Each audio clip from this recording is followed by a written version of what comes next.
Welcome to ASPN academy. இது GK video. ஜிகேல நம்ம பார்க்க போறது வந்து 11th ஹிஸ்டரியில இருக்கிற தென்னிந்தியாவில் சமுதாய உருவாக்கம் அப்படிங்கிற ஒரு லெசனை தான் ஷார்ட்டா என்னோட நோட்ஸை வச்சு நான் உங்களுக்கு எக்ஸ்பிளைன் பண்ண போறேன். ஸ்கூல் புக்ல இது ரொம்ப பெருசா இருக்கும். நீங்க வந்து இந்த அளவுக்கு இருக்கிற பாயிண்ட்ஸ் மட்டும் தெரிஞ்சுக்கிட்டாலே போதும். அந்த லெசன்ல உங்களுக்கு மேக்ஸிமம் தெரிய வேண்டிய பாயிண்ட்ஸ் இதுல இருக்கு. நீங்க ஒரு வாட்டி வீடியோ பார்த்துட்டு புக்கையும் ரீட் பண்ணிட்டு நீங்க உங்களோட ஓன் ஹேண்ட் ரிட்டன் நோட்ஸ்ல நோட்ஸ் எடுத்து வச்சுக்கோங்க. ஓகே. இப்ப தென்னிந்தியாவில் சமுதாய உருவாக்கம் அப்படிங்கிற தலைப்புனால, தென்னிந்தியாவ பத்தி தான் ஃபுல்லா இந்த லெசன்ல இருக்க போது. தென்னிந்தியான்னும்போது நம்ம ஏற்கனவே தெரியும். தென்னிந்தியாவுல இருந்த அரசர்கள், சேர, சோழ, பாண்டியர்கள் அவங்கள பத்தியும், தமிழ் சம்மந்தப்பட்ட வந்து விஷயங்கள் அதிகமா இதுல இருக்கும். அதனால ரொம்ப ஈஸியான லெசன் தான். சரி டக்குன்னு பார்த்துரலாம். ஃபர்ஸ்ட் பாருங்க, சாதவாகனர். சாதவாகனர்கள் யாரு அப்படின்னா, தக்காணத்த ஆட்சி பண்ணிட்டு இருந்தவங்க தான் சாதவாகனர்கள். நம்ம மராத்தியர்கள் தக்காணத்துல ஆட்சி பண்ணாங்கன்னு படிச்சிருக்கோம் இல்லையா? அதுக்கும் முன்னாடி பொது ஆண்டு 1ஆம் நூற்றாண்டுல தக்காணத்துல ஆட்சி பண்ணிட்டு இருந்தவங்க தான் இந்த சாதவாகனர்கள். அதே நேரத்துல தக்காணத்துல சாதவாகனர் ஆட்சி பண்ணும்போது, அதுக்கும் கீழ இங்க சேர, சோழ, பாண்டியர்கள் அப்படிங்கிற 3 பேரரசர்கள் வந்து ஆட்சி பண்ணிட்டு இருந்தாங்க. அப்ப சாதவாகனர்களும், சேர, சோழ, பாண்டியர்களும் சம காலத்தவர்கள் தான். ஒரே பீரியட்ல இருந்தவங்க தான். 3ஆம் நூற்றாண்டுல வந்த அசோகர் கல்வெட்டுல இந்த 3 சேர, சோழ, பாண்டியர் இருக்காங்க இல்லையா? அந்த 3 மூவேந்தர்கள பத்தின குறிப்புகள் இருக்கு. அப்ப என்ன அர்த்தம்? அசோகர் கல்வெட்டே 3ஆம் நூற்றாண்டு. அப்ப அதுல இவங்கள பத்தி இருக்குன்னா, கண்டிப்பா அதுக்கும் முன்னாடி வாழ்ந்தவங்க தான் இந்த சேர, சோழ, பாண்டியர். இப்ப நீங்க நெனச்சு பாருங்க. நம்ம வந்து சேர, சோழ, பாண்டியர் என்னமோ இப்போ லேட்டஸ்ட்டா இருந்தவங்க மாரி நம்ம நெனைக்கிறோம். பட் 1ஆம் நூற்றாண்டுல இருந்தவங்க. இப்ப நம்ம 21ஆம் நூற்றாண்டுக்கு வந்துட்டோம். எத்தன வருஷமா அவங்கள பத்தி நம்ம படிச்சுட்டு இருக்கோம் புக்ல.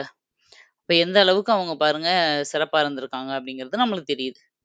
ஓகே. இப்போ இது மட்டும் இந்த அசோகர் கல்வெட்ட வச்சு மட்டுமே நம்ம வந்து இவங்கள எல்லாத்த பத்தியும் நம்ம குறிப்புகள் கிடைச்சிருச்சா? அப்படின்னா இல்ல. நெறைய சான்றுகள்ல வந்து இவங்கள பத்தி நம்மளுக்கு கிடைச்சிருக்கு. எது எதுல இருந்தெல்லாம் நம்ம வந்து இந்த சான்றுகள எடுத்திருக்கோம் அப்படிங்கிறத அங்க குடுத்துருக்காங்க. ஒரு 10 இது குடுத்துருப்பாங்க நம்மளுக்கு. ஃபர்ஸ்ட் இது வந்து பெருங்கற்கால புதைவிடங்கள். இந்த பெருங்கற்காலங்கள்ல வந்து அந்த புதைச்ச இடங்கள்ல வந்து கற்கள அடுக்கி வச்சிருப்பாங்க இல்லையா? அந்த இடத்துல வந்து பொறிப்பாங்க. ஓகேவா? அது அந்த விஷயங்கள்ல இருந்து நெறைய தெரிஞ்சுக்கிறோம். அரிக்கமேடு, கொடுமணல், ஆலங்குளம், உறையூர் அப்படிங்கிற இந்த மாரி இடங்கள்ல எல்லாம் கட்டிட இடிபாட்டு தடயங்கள். க கட்டடங்கள் இடிஞ்ச இந்த இந்த இப்பலாம் ஆர்க்கியாலஜி டிபார்ட்மெண்ட் எடுக்குறாங்க இல்லையா? சிந்து சமவெளி நாகரிகம், ஹரப்பா அங்க என்னென்ன இருந்துச்சு, காலிபங்கன்ல என்ன இருந்துச்சு இப்படிலாம் நம்ம கண்டுபிடிக்கிறோம்ல, அது மாதிரி அகழாய்வுகள்ல கிடைச்ச சான்றுகள். ஆந்திரா, கர்நாடகா ஸ்தூபிகள், சைத்தியங்கள் இதுலருந்து கிடைச்சது. இதுல ஸ்தூபிகள்னா என்ன அப்படின்னா, புதை மேடுகளின் மேல் களிமண்ணால் கட்டப்பட்டதுக்கு தான் ஸ்தூபிகள்னு பேரு. புதைச்ச இடத்து மேல களிமண்ணால ஒரு இப்படி இது கட்டுவாங்க. ஒரு சின்ன ஒரு இது மாரி, ஸ்கொயர் மாரி. அதுக்கு பேரு தான் ஸ்தூபிகள். இந்த புத்தரோட அஸ்திய கூட 8 ஸ்தூபிகள்ல வச்சிருந்தாங்க அப்படின்றத ஒரு குறிப்பு நம்மளுக்கு கிடைச்சிருக்கு. இதுல அரைக்கோள ஸ்தூபினா பேரண்டம்னு சொல்லுவாங்க. ஓகேவா? முழு ஸ்தூபினா வந்து நார்மலா இருக்குது. அரைக்கோள ஸ்தூபினா அது பேரண்டம் அப்படின்னு அர்த்தம். புத்தர் அப்படின்னா என்ன அர்த்தம் அப்படின்னா மீனிங்கு ஸ்தூபிகள்ல பொறிக்கப்பட்டிருக்கு. ஆன்மீக உலகின் பேரரசர் அப்படின்னு குறிக்கப்பட்டிருக்கு. ஓகேவா? இதெல்லாம் ஒரு பாக்ஸ்ல ஸ்தூபினா என்னன்னு தெரிஞ்சுக்கிறதுக்காக குடுத்துருப்பாங்க. அடுத்தது சான்றுகள்ல 4வது என்னன்னா, சாதவாகனர்கள், மூவேந்தர்கள் மற்றும் தங்கம், வெள்ளி, தாமிரத்தால் ஆன ரோம நாணயங்கள். ஓகேவா? இவங்க மூலமா, இப்ப இந்த சாதவாகனர்கள் வாழ்க்கை, மூவேந்தர்கள் வாழ்க்கைகள் மூலமாவும், இவங்க வெளியிட்ட தங்கம், வெள்ளி, தாமிரத்தாலான நாணயங்கள் மூலமாவும் நம்ம இந்த தென்னிந்திய அரசு எப்படி இருந்துச்சு அப்படிங்கிறத தெரிஞ்சுக்கிறோம். அசோகர் கல்வெட்டுக்கள். அசோகர் கல்வெட்டுக்கள் எந்த மொழியில எழுதப்பட்டிருந்துச்சு? பிராகிருத மொழியில எழுதப்பட்டிருந்துச்சு. ஆந்திராவிலும், கர்நாடகாவிலும் இந்த கல்வெட்டுக்கள் கிடைக்கப்பட்டுச்சு. அடுத்தது தமிழ் பிராமி கல்வெட்டுக்கள். தமிழ் பழமையான எழுத்துக்களுக்கு என்ன பேரு? பிராமி எழுத்துக்கள் அப்படின்னு தான் சொல்லுவாங்க இல்லையா? அந்த தமிழ் பிராமி எழுத்துக்கள்ல எழுதப்பட்ட கல்வெட்டுக்கள் மெயினா எங்கெங்கெல்லாம் கிடைச்சுச்சுன்னா, மாங்குளம், ஜம்பை, புகழூர். தமிழ்நாட்டிலயும், கேரளாவிலயும் அதிகமா வந்து இது கிடைக்கப்பட்டுருச்சு. அது வந்து சான்றா எடுத்திருக்காங்க. அடுத்தது 7வது இந்தியாவிற்கு வெளியே பெரனிக்கே, குவாசிர், அல்காதிம் அப்படிங்கிற அதாவது எகிப்துல இருக்கிற ஒரு இடம். கோர் ரோரி அது வந்து எங்கன்னா, ரோரி செட் கற்கள் அப்படிலாம் படிப்போம் இல்லையா? அந்த மாரி ரோரின்ற ஒரு இடம் ஓமன்ல இருக்கு. குவா குவாங்லுங் அப்படிங்கிறது தாய்லாந்து. இந்தியாவ விட்டு வெளியில. ஓகேவா? வேற நாடுகள்லயும் சான்றுகள் கிடைச்சிருக்கு. இதெல்லாமே அது வந்து எக்ஸாம்பிள்.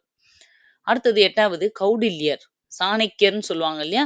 சாணக்கியர்னாலும், கௌடில்யர் அப்படின்னாலும் 2ம் ஒண்ணு தான். அவரோட எழுதின புத்தகம் அர்த்த சாஸ்திரத்திலருந்து சான்றுகள் கிடைச்சிருக்கு. அடுத்தது 9வது வந்து மகாவம்சம் அப்படிங்கிற ஒரு பௌத்த நூல்ல இருந்து.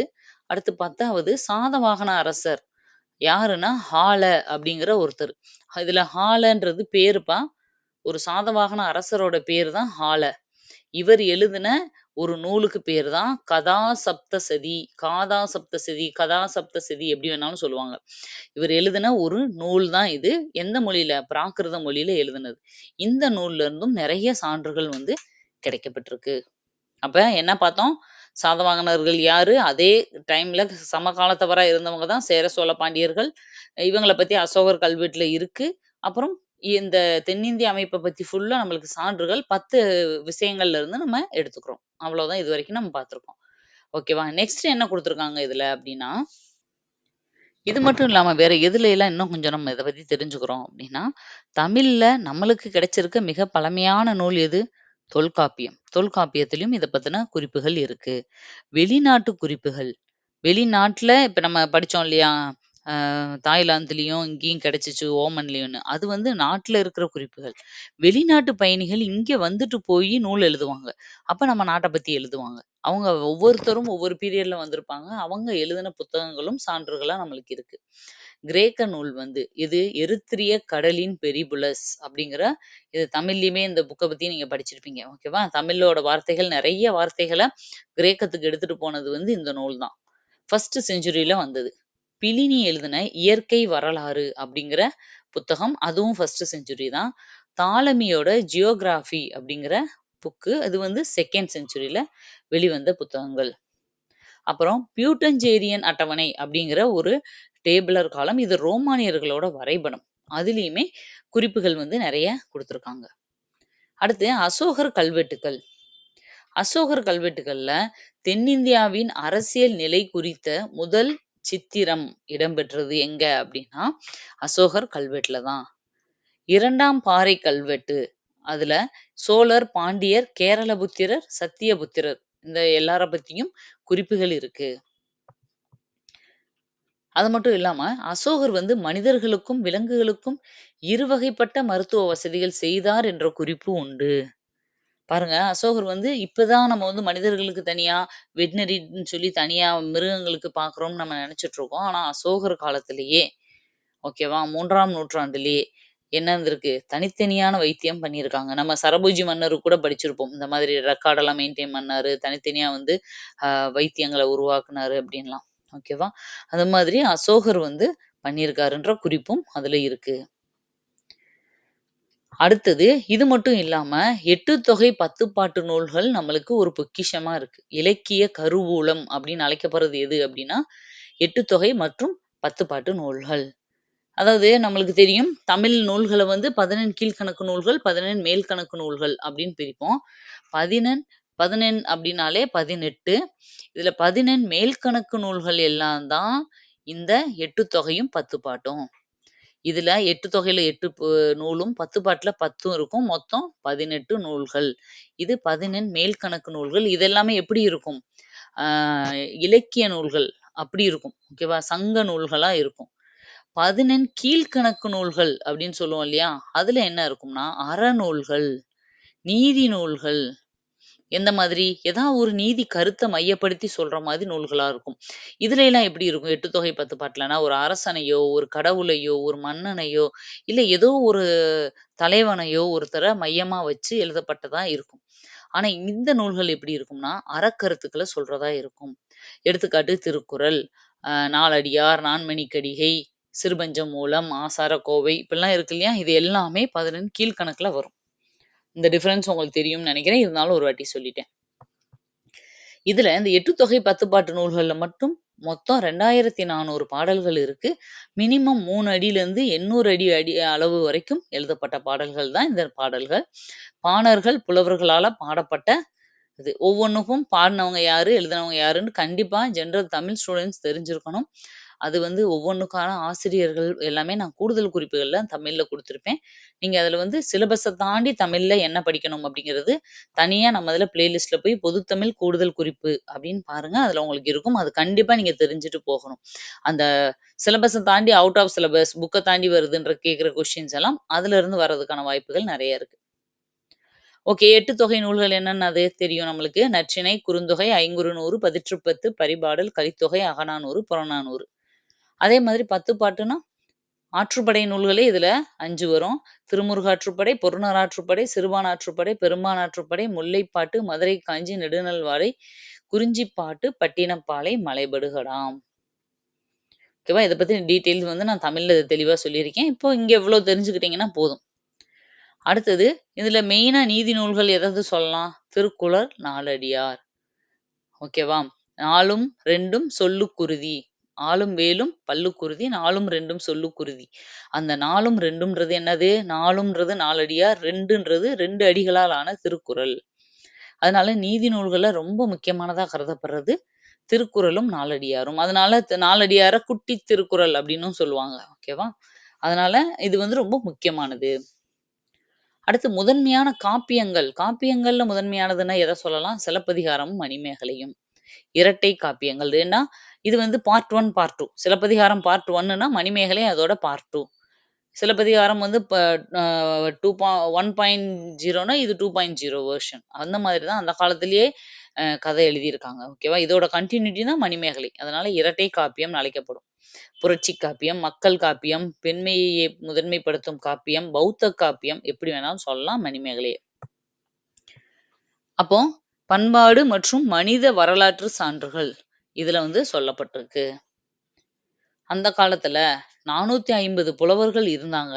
அதுல 30 புலவர்கள் பெண்பாற் புலவர்களா இருந்தாங்க. ஏன் இத சொல்றாங்க அப்டின்னா, பெண்களுக்கு அந்த அளவுக்கு அப்போ முக்கியத்துவம் குடுத்திருந்தாங்க. முன்னுரிமையும் குடுத்திருந்தாங்க. சுதந்திரமும் குடுத்திருந்தாங்கன்றது தெரியறதுக்காக தான். ஆண்களுக்கு நிகரா பெண்களும் பாடல்கள் இயற்ற அளவுக்கு அவங்களுக்கு சுதந்திரம் இருந்தது. அடுத்தது சாதவாகனர் ஆட்சியில என்ன நடந்துச்சு? ஒவ்வொருத்தரதையும் அடுத்து பார்க்கலாம். சேரர்கள், சோழர்கள், பாண்டியர்கள் அப்படி வரிசையா பார்க்கலாம். ஃபர்ஸ்ட் சாதவாகனர் ஆட்சியில ஃபர்ஸ்ட் செஞ்சுரியில இருந்தவங்க தான் இவங்க. கோதாவரி நதிக்கரையில பிரக்கிஸ்தான் அப்படிங்கிற இடத்துல தலைநகரமா கொண்டு ஆட்சி புரிஞ்சவங்க தான் சாதவாகனர்கள். அதாவது மகாராஷ்டிராவுல பைத்தன் அப்படிங்கிற இடம். பிலினியோட நூல் ஆந்திரக் கோட்டை. பிலினியோட நூல்ல எத பத்தியெல்லாம் சொல்லியிருக்காருன்னா, ஆந்திராவுல இருக்கிற கோட்டைகளையும், 30 நகரங்கள பத்தியும், அங்கிருந்த பெரும் படைகள பத்தியும் மென்ஷன் பண்ணியிருக்காரு அந்த நூல்ல. கௌதமபுத்திர சதகர்ணி கௌதமபுத்திர சதகர்ணி அப்படிங்கிற ஒருத்தவரு பெரும் அரசரா இருந்திருக்காரு. சாதவாகன அரசர்லயே ஒரு பெரிய பேரரசரா இருந்தவரு. இவர் ஒரு சாக அரசர். நாகபனா அப்படிங்கிற ஒருத்தர ஜெயிச்சு, தன்னோட நாணயங்கள்ல அரச முத்திரையோடு அத வந்து மறுபடியும் வெளியிட்டவர். இந்த நாகபனான்றத நான் ஜெயிச்சோம்ன்றத பொறிச்சிருக்காரு. ஓகேவா? ஏன்னா, அந்த காலத்துல ஒரு பெரிய ஒரு ஆளா இருந்திருக்கலாம். இந்த நாகபனான்றது. அவரையே ஜெயிச்சவரு அப்படிங்கிறது வந்து அவரோட நாணயங்கள்ல பொறிக்கப்பட்டிருக்கு. அது மட்டும் இல்லாம, அஸ்வமேத யாகம் நடத்தியவர் வந்து யாருன்னா, இவர்தான். கௌதமபுத்திர சதகர்ணி. அஸ்வமேத யாகம்னா என்ன? நீங்க ராமாயணம் இது பார்த்திருந்தா பார்த்திருப்பீங்க. ஓகேவா? கடைசியில வந்து ராமர் அஸ்வமேத யாகம் நடத்துவாரு. அந்த குதிரை தான் வந்து காட்டுக்குள்ள போயி லவகுசா கிட்ட மாட்டிக்கிறோம். அந்த கதையெல்லாம் பார்த்திருப்பீங்க. அதாவது குதிரையே வந்து அ அவரோட ஆட்சி எங்கேலாம் அவங்களோட ஆட்சி பகுதி இருக்கோ, அங்கேயெல்லாம் அனுப்புவாங்க யாகம் பண்ணி. அ அந்த குதிரை எங்கேயெல்லாம் காலடி வைக்குதோ, அதெல்லாம் வந்து அவருக்கு சொந்தம்னா, அத புடிக்கிறதுக்காக இல்ல. இவரோட ஆட்சி இங்கேயெல்லாம் நடக்குது அப்படிங்கிறத தெரியப்படுத்துறதுக்காக. குதிரைய வச்சு யாகம் நடத்துறதுக்கு பேர் தான் அஸ்வமேத யாகம். வசிஷ்டபுத்திர புலுமாவி அப்படிங்கிற ஒருத்தரு எல்லைகளை விரிவடைய செய்தார்.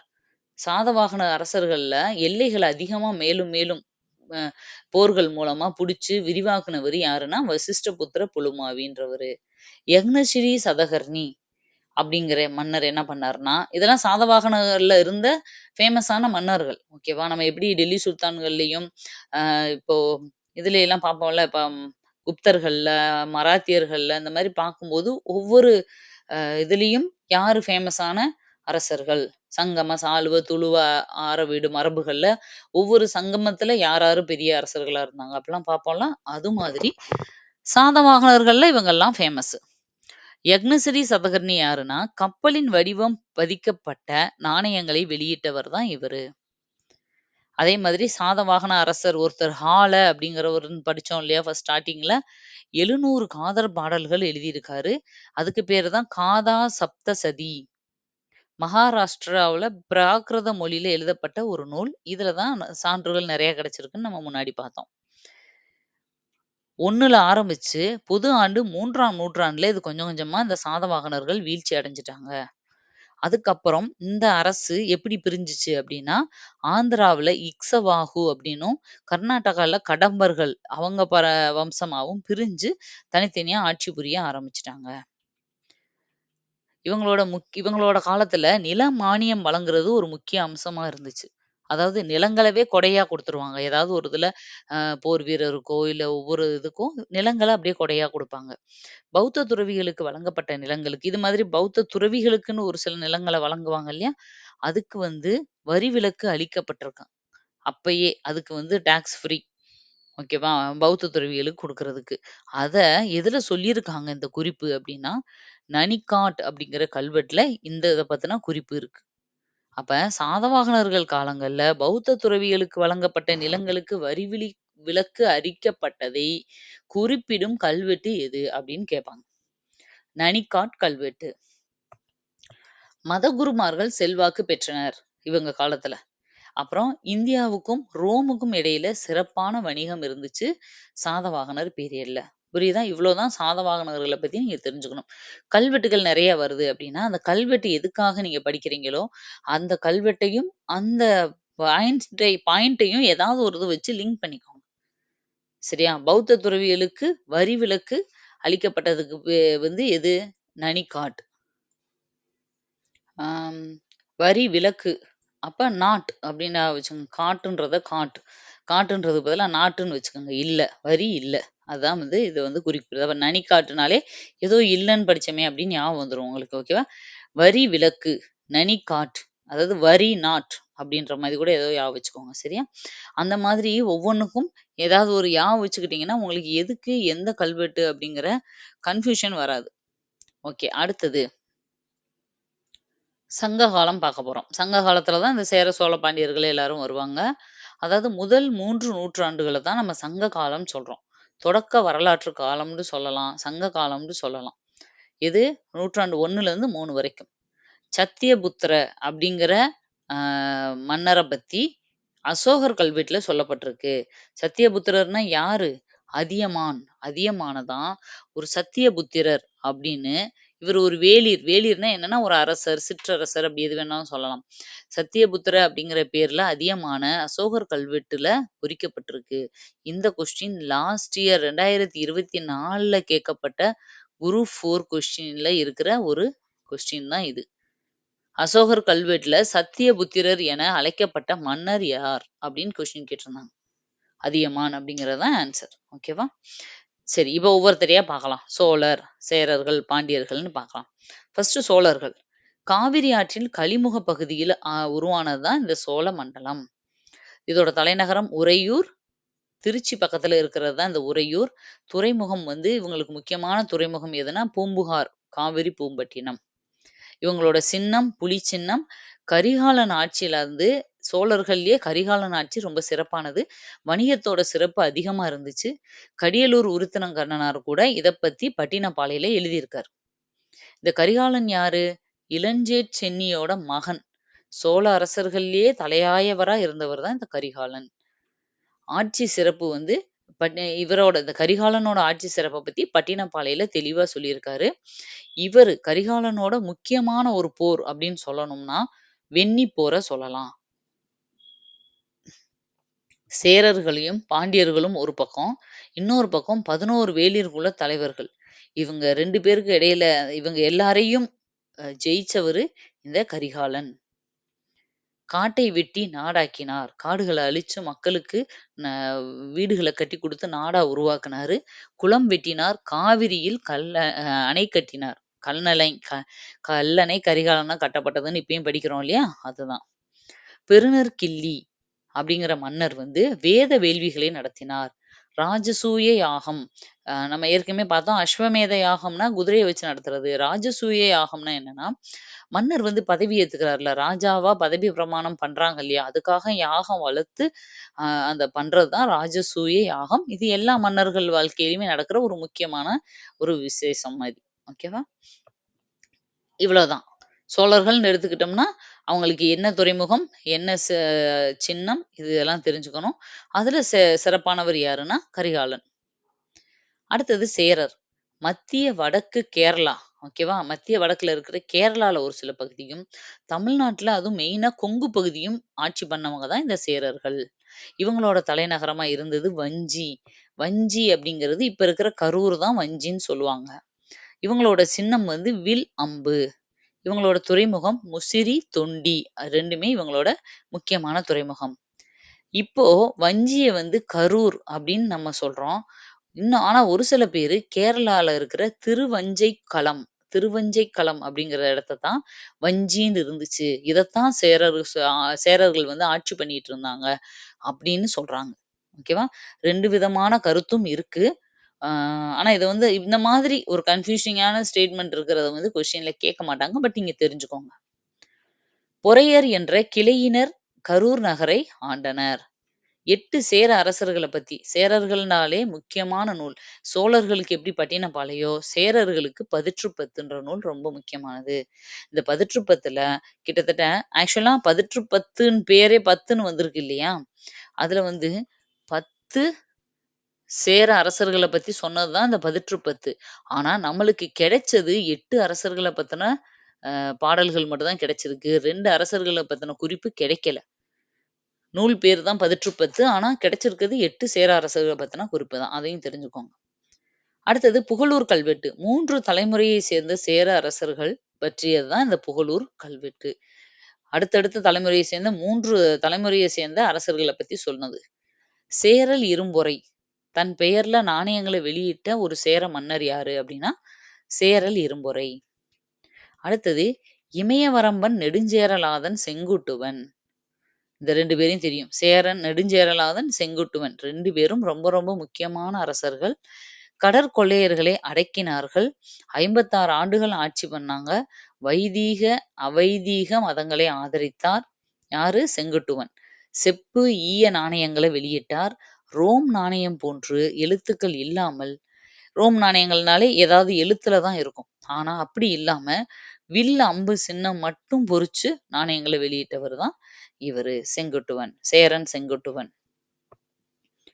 அடுத்தது பாண்டியர்கள். பாண்டியர்கள்ல மதுரைய ஆண்டவங்க தான் பாண்டியர்கள். சின்னம் மீன் சின்னம். தாமிரபரணி வங்காள விரிகுடாவுல கலக்கிற இடம் தான் இந்த கொற்கை அப்படிங்கிற இடம். அத தான் இவங்க மெயினா துறைமுகமா வச்சிருந்தாங்க. இங்க இவங்களோட முக்கிய தொழில் என்னவா இருந்ததுன்னா, முத்துக்குளிப்பு, சங்கு சேகரிப்பு. நீங்க ஜெனரல் தமிழ் ஸ்டூடெண்ட்டா இருந்தா இத பத்தின டீட்டெயிலா படிச்சிருப்பீங்க. ஏன்னா ஸ்கூல் புக்ல பாடத்துல சேரர்களுக்கு தனியா, சோழர்களுக்கு தனியா, பாண்டியர்களுக்கு தனித்தனியாவே பாடம் வந்து தெளிவா குடுத்துருக்காங்க. அடுத்தது கொற்கை. நம்ம கொற்கைன்னு சொல்றோம் இல்லையா? அதனால தான் கொற்கை பாண்டியன், பொற்கை பாண்டியன்ற பேர்லாம் இருக்கும். அந்த காலத்துல. இப்ப கொற்கை அப்படிங்கிறத அந்த பெரிபுலஸ் அப்படிங்கிற ஒரு புக் பார்த்தோம்ல. அ அந்த புக்ல என்னன்னு சொல்லியிருக்காங்கன்னா, கொள்கோய் அப்படின்னு மென்ஷன் பண்ணியிருப்பாங்களாம். கொள்கோய். நாணயம் வந்து எப்படி இருக்கும்? ஒரு புறம் யானையும், மறுபுறம் மீன் உருவமும் பொறிக்கப்பட்டதா இருக்கும். கோட்டயம் பக்கம், இப்ப கேரளால இருக்குல்ல கோட்டயம். அந்த கோட்டயத்துக்கு பக்கத்துல இருக்கிற நெல்கிண்டா அப்படிங்கிற துறைமுகம். நெல்கிண்டா துறைமுகத்த கைப்பற்றினவங்க தான் இந்த பாண்டியர்கள். தமிழ் சங்கங்களை ஆதரித்து சங்க நூல்களை தொகுப்பித்தனர். தெரியும் சங்கம் வளர்த்த தமிழ் மதுரை அப்படின்னு நம்ம சொல்லுவோம். மாங்குளம். மாங்குளத்துல தமிழ் பிராமி கல்வெட்டுகள் கிடைச்சிருக்கு. பாண்டிய நெடுஞ்செழியனோட 2ஆம் நூற்றாண்டுல வாழ்ந்த பாண்டிய நெடுஞ்செழியனோட குறிப்புகள் அதுல இருக்கு. அப்புறம் மதுரை காஞ்சி. அது பேரே மதுரை காஞ்சின்னு வந்துருச்சு. அதுல முழுக்க முழுக்க மதுரைய பத்தி தான் எழுதியிருப்பாங்க. அதுல தான் மெயினா நாலங்காடி, அல்லங்காடி அப்படிங்கிற வார்த்தைகள் குறிப்பிடப்பட்டிருக்கும். அதாவது நாலங்காடி, அல்லங்காடின்னா என்னது? அல்லுனா இரவு. நைட்லயும் கடைகள் இருக்கும். பகல்லேயும் கடைகள் இருக்கும். அல்லும், இரவும், பகல்லையும் கடைகள் வந்து கன்டினியூஸா மதுரையில இருந்துகிட்டே தான் இருக்கும். அதனால தான் எப்பயுமே லைட்டும், வெளிச்சமும், சத்தமும் கேகேன்னு அங்க பஜார் மாதிரி ராத்திரியும் பகலும் இருக்கிறதுனால தான் நம்ம என்ன சொல்றோம்? தூங்கா நகரம் அப்படின்னு மதுரைக்கு பேரே வந்துச்சு. அந்த நாலங்காடி, அல்லங்காடி பத்தின குறிப்புகள்லாம் மதுரை காஞ்சியில சொல்லப்பட்டிருக்கு. "முதுகுடுமி பெருவழுதி தலையாலங்கானத்து செருவென்ற நெடுஞ்செழியன்" இவங்க எல்லாமே இந்த மதுரை காஞ்சியில சொல்லப்பட்டவங்க. இந்த முதுகுடுமி பெருவழுதி அப்படிங்கிறவர் வந்து பிராமணர்களுக்கு நிலங்களை தானமாக வழங்கினார். அதே மாதிரி பெருவழுதி என்ற பெயரில் நாணயங்கள் இருந்ததா புராண கதை பொறிப்புகள்ல இருக்கு. இந்த பிராமணர்களுக்கு நிலங்கள தானமா குடுத்தாரு அப்படிங்கிற குறிப்பு எதுல இருக்கு? 8ஆம் நூற்றாண்டுல வந்த வேள்விக்குடி செப்பேடுல குறிப்பிடப்பட்டிருக்கு. ஓகேவா? வேள்விக்குடி செப்பேடு. இப்ப குடின்னு வருது. வேள்விக்குடி செப்பேடுல எத பத்தி படிக்கிறோம்? பிராமணர்களுக்கு நிலங்கள் குடுத்தது. அப்ப அ ஒரு பிராமணர்கள் வராங்க. அவங்களுக்கு குடிக்க குடுக்கணும் கண்டிப்பா வீட்டுக்கு யாராச்சும் வந்தா. அப்படின்னு லிங்க் பண்ணி வச்சுக்கோங்க. அப்ப குடின்னு வந்தா பிராமணர் அப்படின்னு வந்துரும். ஓகே. இந்த நெடுஞ்செழியன் நம்ம சொன்னோம் இல்லையா? தலையாலங்காலத்து செருவென்ற பாண்டியன்னு ஏன் இவருக்கு பேர் வந்துச்சு? எப்படி அவருக்கு வந்து ஒரு வெண்ணி போர் முக்கியமான போரோ, அது மாதிரி நெடுஞ்செழியனுக்கு இந்த போர் வந்து ரொம்ப முக்கியமானது. சோழர்கள்ல எப்படி வெண்ணி போர் ரொம்ப ஃபேமஸோ, அது மாதிரி பாண்டியர்கள்ல இந்த தலையாலங்கானத்து போர் வந்து ஃபேமஸு. ஏன் ஃபேமஸு அப்படின்னா, நெடுஞ்செழியன்னா யாரு அப்படின்னா, கொற்கையின் தலைவன். தென்பகுதி பரதவர்களின் தலைவன். ஓகேவா? இதெல்லாம் முக்கியம். இப்போ இவரு என்ன செய்றாருன்னா, யாரு கூட போட்டி போடுறாருன்னா, சேரர்கள், சோழர்கள், திதியன், எழினி, எருமையூரான், இளங்கோவேண்மான், பொருநன். இந்த இளங்கோவேண்மான், பொருநன் இந்த 5 பேர் யாரு?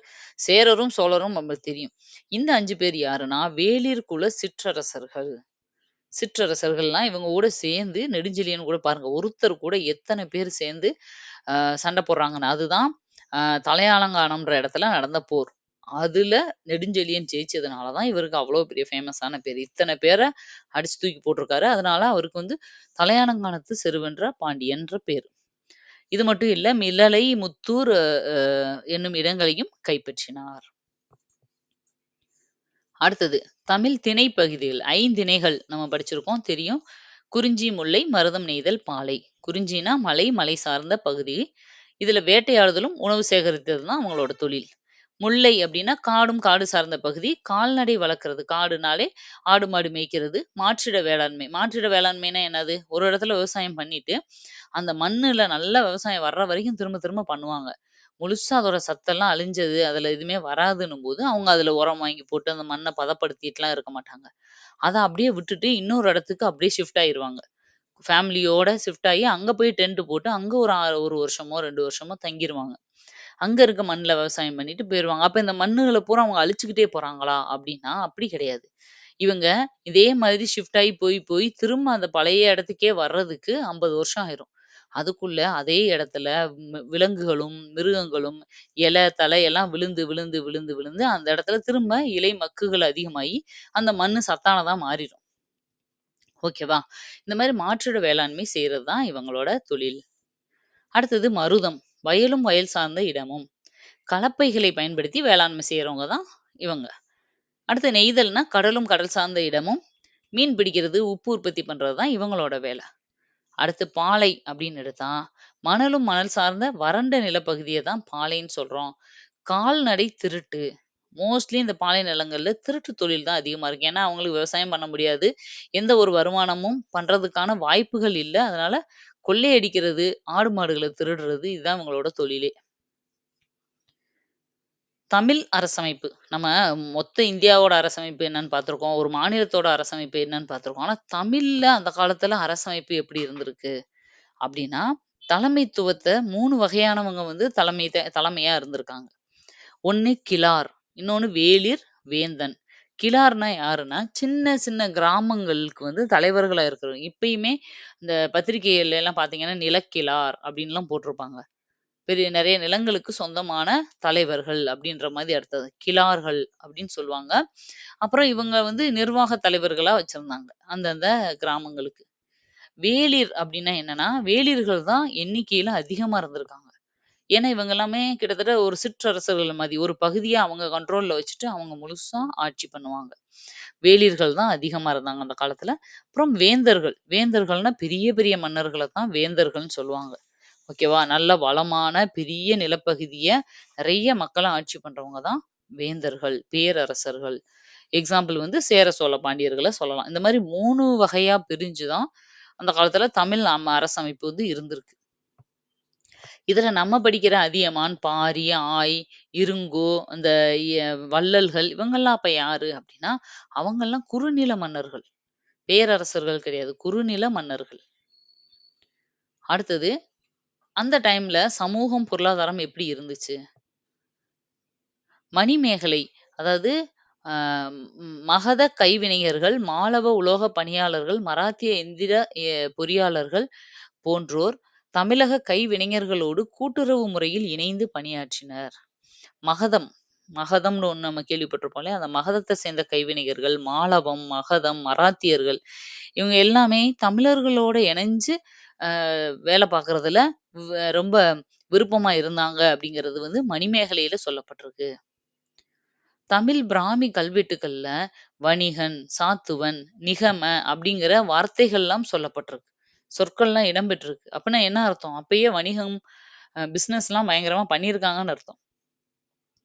உப்பு விக்கிறவங்களுக்கு என்ன சொல்லுவாங்கன்னா, உப்பு வணிகர், உமணர் அப்படின்னு சொல்லுவாங்க. இது ஒரு வாட்டி ப்ரீவியஸ் இயர் கொஸ்டின்ல கேட்டிருந்தாங்க. உப்பு வணிகர்கள் எவ்வாறு அழைக்கப்படுகின்றனன்னா, உமணர்கள். அடுத்து சாத்து. சாத்துனா என்ன அர்த்தம்னா, இடம் விட்டு இடம் சென்று வணிகம் செய்பவர்கள். நம்ம குப்தர்கள்ல கூட படிச்சிருப்போம். சிரேஷ்டி சார்தவாகா. ஒரே இடத்துல இருந்து பிசினஸ் பண்றவங்க, ஊர் ஊரா போய் பிசினஸ் பண்றவங்கன்னு. அதே மாதிரி சாத்து அப்டின்னாலும் இதே அர்த்தம் தான். இடம் விட்டு இடம் போய் வணிகம் பண்றவங்க. அதனால தான் சிலப்பதிகாரத்துல வந்து கண்ணகியோட அப்பா ஒரு மிகப்பெரிய மாசாத்துவானின் மகள் கண்ணகி அப்படின்னு நம்ம படிச்சிருப்போம். மாசாத்துவான்னா ஒரு பேரு கிடையாது. பெரிய வணிகன்னு அர்த்தம். வெறும் சாத்துனா வணிகன். இடம் விட்டு இடம் போற வணிகர்கள். மாசாத்துவான்டா மிகப்பெரிய வணிகன். ஓகேவா? அடுத்தது அம்போரா அப்படிங்கிறது ரோம நாட்டின் ஜாடிகள், கண்ணாடி பொருட்கள்னு சொல்லலாம். கோயம்புத்தூர் பகுதியில ரோமானிய தங்க, வெள்ளி நாணய குவியல்கள் கிடைக்கப்பட்டிருக்கு. அடுத்தது கருத்தியல் மற்றும் மதம். அந்த காலத்துல எப்படி இருந்துச்சு அப்படின்னா, முறைப்படுத்தப்பட்ட மத நடவடிக்கைகள் இருந்திருக்கு. அதாவது இஷ்டத்துக்கு மதங்கள ஃபாலோ பண்றது அப்படியெல்லாம் இல்ல. ஒரு ப்ராப்பரான மத நடவடிக்கைகள் இருந்திருக்கு. இதுக்கு ப்ரூஃப் வந்து அசோகர் காலத்துல இருக்கிற கல்வெட்டுகள்ல நல்ல இத பத்தின குறிப்புகள்லாம் இருக்கு. மெயினா வந்து அசோகர் காலத்துல பௌத்த மதத்த வந்து அவர் அதிகமா பரப்பியிருப்பாரு. தென்னிந்தியாவிலயும், இலங்கையிலயும். இலங்கைக்கு போதி மரத்த அசோகரோட பொண்ணு தான் வந்து எடுத்துக்கிட்டே போயிருப்பாங்க. ஓகேவா? கொண்டு போய் அங்க பொண்ணும், பையனும் தான் இலங்கையில போதி தரம் அதாவது போதி மரத்த வச்சது, பௌத்த மதத்த அதிகமா பரப்புனதே அவங்க தான். வர்ணாசிரம் அப்படிங்கிற முறை அந்த காலத்துல கிடையாது. வர்ணாசிரம முறைன்னா, கிட்டத்தட்ட ஜாதி அடிப்படையில பிரிக்கிறாங்க இல்லையா? அந்த ஜாதி முறைகள் வந்து அப்பலாம் கிடையாது. அமராவதி, நாகார்ஜுனகொண்டா அப்படிங்கிற இடங்கள்லலாம் நடந்த அகழாய்வுகள்ல பௌத்த மதங்கள் நெறைய ஃபாலோ பண்ணதுக்கான தடயங்கள் கிடைச்சிருக்கு. தமிழ்நாட்டிலயுமே காஞ்சிபுரம், காவிரி பூம்பட்டினம் இங்க பௌத்த ஸ்தூபிகள் நெறைய இருக்கு. தமிழ் பிராமி கல்வெட்டுகள்லயும் இந்த பௌத்த விட சமணம் செல்வாக்கு. இந்த பௌத்தம் வந்து பௌத்தத்த விட சமணம் வந்து செல்வாக்கு பெற்றதா வந்து தமிழ் பிராமி கல்வெட்டுகள்ல குறிக்கப்பட்டிருக்கு. இவங்களுக்கு அடுத்து வந்தது தான் களப்பிரர் காலம். நம்ம சொன்னோம்ல 1வது நூற்றாண்டுலேருந்து 3வது நூற்றாண்ட தான் என்ன சொல்றோம்? சங்க காலம்னு சொன்னோம். அந்த சங்க காலத்துல இருந்தவங்க தான் சாதவாகனர்களும், சேர சோழ பாண்டியர்களும். அதுக்கு அடுத்து வந்தவங்க தான் களப்பிரர்கள். 300 டூ 600 பீரியட்ல. அதாவது 3ஆம் நூற்றாண்டுலேருந்து 6ஆம் நூற்றாண்டுன்னு வச்சுக்கலாம். அதாவது சங்க காலத்துக்கும், பல்லவ, பாண்டியர் காலத்துக்கும், பல்லவர்கள் வந்தாங்கல்ல பின்னாடி, அவங்களுக்கும் இடையில இருந்தவங்க தான் இந்த களப்பிரர்கள். சேர சோழ பாண்டியர் வேற, பல்லவ பாண்டியர் வேற. ஓகேவா? கன்ஃப்யூஸ் ஆயிறாதீங்க. இந்த களப்பிரர் காலத்த பத்தின குறிப்புகள் அதிகமா நம்மளுக்கு கிடைக்காததுனால, இத ஒரேதா ஒரு இருண்ட காலம் அப்படின்னு முடிச்சுடுறாங்க. இத பத்தி நம்மளுக்கு எதுவுமே பெருசா தெரியல. ஆனா, இந்த பீரியட்ல தான் திருக்குறளும், மத்த 17 கீழ்க்கணக்கு நூல்களும் உருவாகி இருக்கணும் அப்படின்னு சொல்றாங்க. சிலப்பதிகாரம், மணிமேகலையும் இந்த டைம்ல தான் உருவாகியிருக்கு. பௌத்தமும், சமணமும் பயங்கர செல்வாக்கோட இருந்ததும் இந்த பீரியட்ல தான் சொல்றாங்க. இதெல்லாம் கெஸ் பண்றாங்க. பட் இருந்தாலும் அத பத்தின குறிப்புகள் இப்ப நம்ம மத்ததெல்லாம் சொல்றோம். இதுக்கும் முன்னாடி இருந்த நூற்றாண்டு சேர, சோழ பாண்டியர்கள். ஆனா இந்த சின்னம் வச்சிருந்தாங்க, இந்த அம்பு வச்சிருந்தாங்க, இந்த துறைமுகத்த வச்சிருந்தாங்கன்னு எவ்வளோ தெளிவா சொல்றோம். அந்த அளவுக்கு அவ்ளோ நூல்கள்ல குறிப்புகள் இருந்துச்சு. ஆனா இவங்கள பத்தின குறிப்புகள் எதுலயுமே இல்ல. எழுதப்படலையா, ஆனா எழுதுனது அழிக்கப்பட்டுருச்சான்னு தெரியல. சரியா? அதனால இத இருண்ட காலம்னு சொல்றோம். சிவகங்கை பூலாங்குறிச்சி கல்வெட்டு அப்படிங்கிற ஒரு கல்வெட்டு இருக்கு. அந்த கல்வெட்டுல அது வந்து எப்ப எழுதப்பட்ட கல்வெட்டு அப்படின்னா, 5ஆம் நூற்றாண்டுக்கு இடைப்பட்ட பகுதியில எழுதப்பட்ட ஒரு கல்வெட்டு. இதுல சேந்தன் மற்றும் கூற்றன் அப்படிங்கிற 2 அரசர்கள பத்தி குறிப்பிடப்பட்டிருக்கு. சேந்தன், கூற்றன். இவங்க இந்த களப்பிரர் காலத்த சேர்ந்தவங்களா இருக்கலாம். ஏன்னா 5ஆம் நூற்றாண்டுல அதுவும் இடைப்பட்ட பகுதியில இருக்காங்க இல்லையா? அதனால இருக்கலாம் அப்படிங்கிற ஒரு கருத்து இருக்கு. இந்த களப்பிரர் ஆட்சி அந்த பின்னாடி வந்த பாண்டியர்களால தான், அந்த பல்லவ பாண்டியர்கள்ன்னு சொல்றோம்ல, அவங்களால தான் முடிவுக்கு வந்திருக்கும் அப்படின்னு கெஸ் பண்றாங்க. ஓகேவா? இது எல்லாத்துக்கும் ப்ரூஃப் கிடையாது. பட் கெஸ் பண்றாங்க. இதுதான் வந்து தென்னிந்தியாவுல என்ன நடந்துச்சு அப்படிங்கிறதுக்கான நம்மளுக்கு வந்து குறிப்புகள். இந்த லெசன்ல தென்னிந்தியாவுல சமுதாய உருவாக்கம் எப்படி இருந்துச்சு அப்படிங்கிறத பத்தி பார்த்துட்டோம். இந்த அளவுக்கு பாயிண்ட்ஸ் நீங்க தெரிஞ்சுக்கிட்டா போதும். நீங்க லெசன்ல போய் பார்த்தீங்கன்னா, வளவலா, கொலகலான்னு நெறைய இருக்கும். அத நீங்க ஜஸ்ட் கதைகள முன்னாடி, பின்னாடி கோரிலேட் பண்ணி தெரிஞ்சுக்கிறதுக்காக ஒரே ஒரு டைம் ரீட் பண்ணிக்கோங்க புக்க. அதுக்கப்புறம் அ இந்த மாதிரி நீங்க நோட்ஸ் எடுத்து வச்சுட்டு, நான் கூட உங்களுக்கு புரியணும்ன்றதுக்காக இன்னும் கொஞ்சம் லென்த்தியா எழுதியிருக்கேன். நீங்க இன்னும் ஷார்ட்டா எழுதி வச்சுக்கோங்க. அந்த நோட்ஸ மட்டும் திரும்ப திரும்ப படிங்க போதுமானது. எக்ஸாம் போகும்போதெல்லாம் இந்த நோட்ஸ் வந்து உங்களுக்கு ஃபாஸ்ட்டா ரிவைஸ் பண்றதுக்கு ரொம்ப யூஸ்ஃபுல்லா இருக்கும். Okay, thank you. மறுபடியும் இன்னொரு வீடியோவுல, இன்னொரு லெசன்ல உங்கள மீட் பண்றேன். பை.